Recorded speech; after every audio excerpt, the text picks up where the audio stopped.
Hello and welcome to another update on gold. Yeah, we have seen a bit of a bounce, a bit of a rally on Friday. And the question is, this bounce that we've seen into resistance, does it change anything?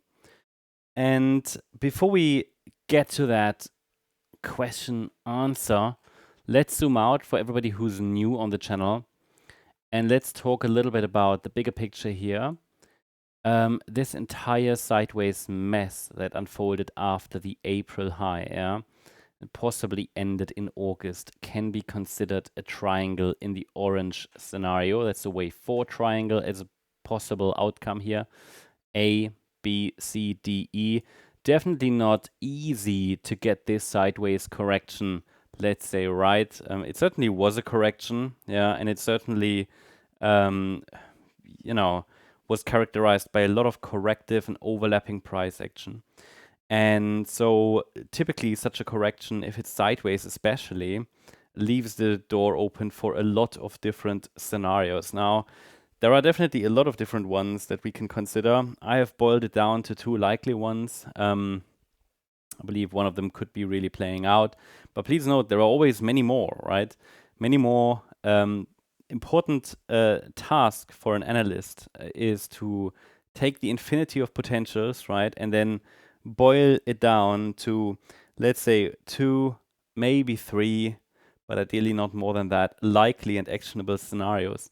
There will be more, especially with a chart like that, which formed a weird wave 4 correction and is now pushing very, very aggressively.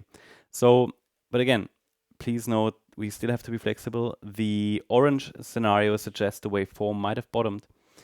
And we have seen from that low a 5-wave move up, from that August low. And that could be a wave 1 in the orange scenario, and then a wave 2 could be next, and we could grind higher towards $4,000 plus. It would not be a surprise. I certainly have no evidence for a major top, and there's a good chance we grind higher.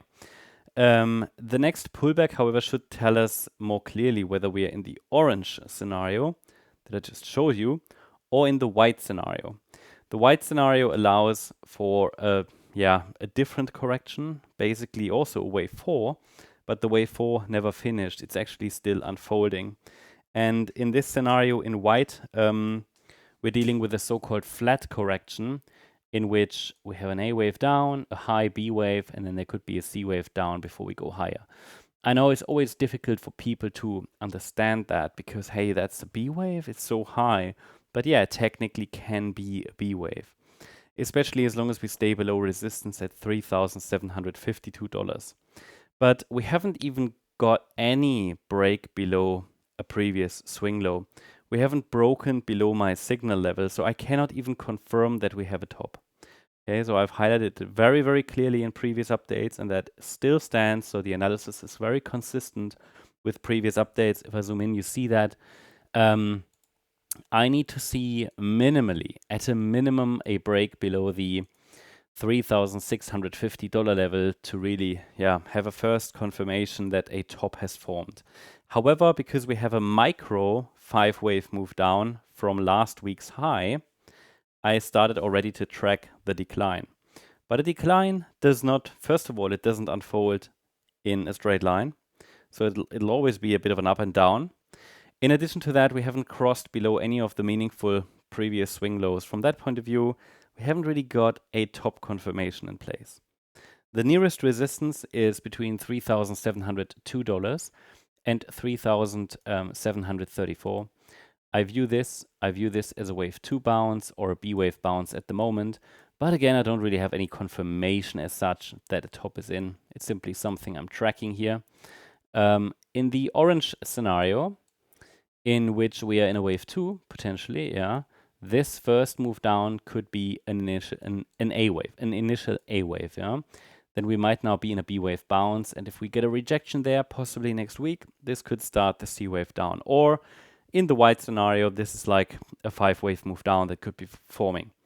Important is now to understand that we are approaching resistance or already are in the resistance area. And this is now the moment of truth. We have a micro 5-wave move down, not the cleanest one, and also a very small one.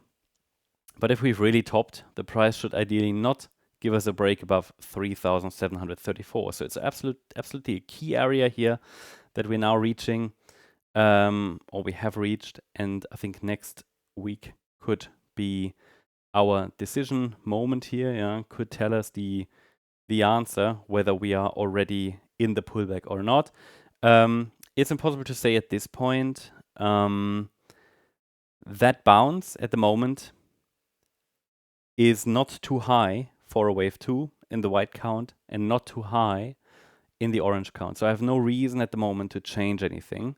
But please note that should we break above resistance, I would simply treat it as an extension of the orange wave 1. So it wouldn't really change much.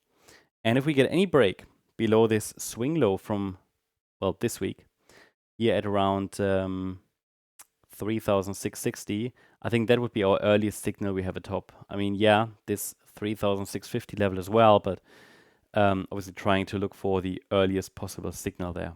Yeah, that's the update on gold. Hope you liked the update.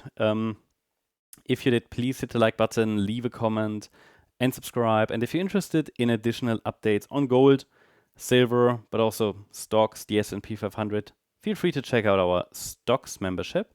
The link is in the description. Thanks so much. Bye-bye.